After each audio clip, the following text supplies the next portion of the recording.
सगळ्यात सोपी आणि सगळ्यांना आवडणारी अशी आज आपण मटकी बनवूया।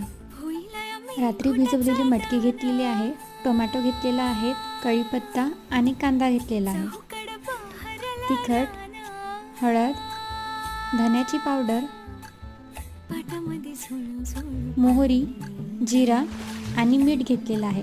चला तर मग गरम तेलामध्ये मोहरी टाकलेली आहे, त्यानंतर जिरा टाकलेला आहे, लगेच कढीपत्ता टाकायचा, त्याला छान होऊ द्यायचं, त्यानंतर कांदा टाकायचा, परतवून घ्यायचं,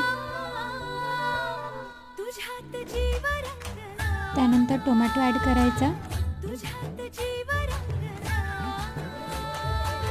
परतवून घ्यायचं, लगेच मग मीठ ॲड करायचं।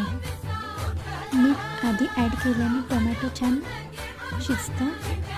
त्यानंतर तिखट, हळद, धन्याची पावडर ॲड केलेली आहे, परतवून घ्यायचं, मग लगेच मटकी ॲड करायची, त्याला छान एकजीव करायचं,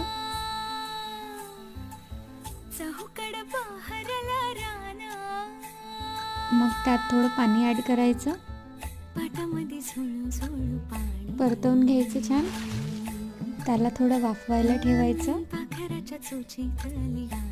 वाफवून झालं की कोशिंबीर ॲड करायची, त्यात झाली तर मग आपली रेडी मटकी।